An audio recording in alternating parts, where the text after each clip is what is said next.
गांव के एक कुएं में 4 मेंढक रहते थे। मेंढकों का एक बादशाह भी था जिसे सब राजा कहते थे।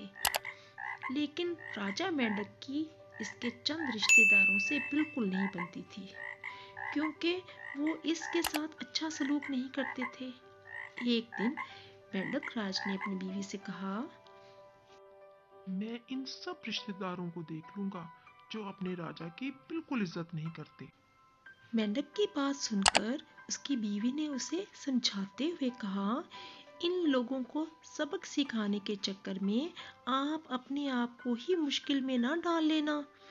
लेकिन उसने अपनी बीवी की बात पर बिल्कुल कान न धरे। वो उछलते कूदते कुएं से बाहर निकल गया। बाहर आते ही उसने एक सांप को देखा जो अपने बिल की तरफ जा रहा था। मेंढक राज सोचने लगा कि वो इस सांप को अपनी दावत पर बुलाएगा और वो इससे कहेगा कि इसके तंग करने वाले रिश्तेदारों को खा जाए। मेंढक राज सांप के बिल के पास पहुंचा और उसे बाहर आने के लिए आवाज लगाई। पहले तो सांप ने सोचा कि ये आवाज कैसी है, ये किसी सांप की नहीं लग रही और ना ही इसका कोई दोस्त है। यूं लगता है जैसे बिल के बाहर सपेरा हो। ऐसा सोचकर वो बिल्कुल खामोश ही रहा। उसे फिर से आवाज सुनाई दी। प्यारे सांप भैया, मैं मेंढकों का राजा हूँ। मैं तो तुमसे दोस्ती करने आया हूँ। मैं तुम्हें दावत देना चाहता हूँ। ये सुनकर सांप हैरानगी से बोला।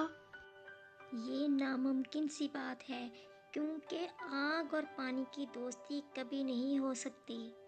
सांप को जवाब देते हुए मेंढक राज बोला। ये बात दुरुस्त है कि हम एक अलग अलग नस्ल से ताल्लुक़ रखते हैं, मगर मैं ये चाहता हूँ कि तुम मेरे दुश्मनों को खा जाओ। तुम्हारे दुश्मन कौन से हैं? मेरे रिश्तेदार ही मेरे दुश्मन हैं। हम सब एक ही कुएं में रहते हैं। मेंढक राज की इस बात पर हैरान होते हुए सांप ने कहा। अगर तुम उसी कुएं में रहते हो तो मैं तुम्हारे साथ कैसे आ सकता हूँ? अगर मैं उनको मारूंगा तो उनको शक हो जाएगा। सांप ने सारी बात अच्छे तरीके से मेंढक को समझा दी। फिर मेंढक राज बोला। मैं तुम्हें कुएं में जाने का रास्ता भी बताऊंगा और वहां पानी की सतह से ऊपर रहने की जगह भी बताऊंगा।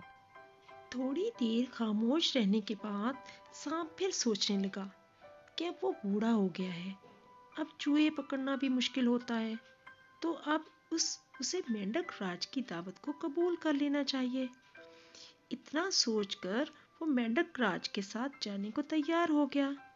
लेकिन मेंढक राज ने ये शर्त रखी कि वो सिर्फ उसके दुश्मनों को खाएगा, मुझे और मेरे खानदान को बिल्कुल नहीं नुकसान पहुंचाएगा।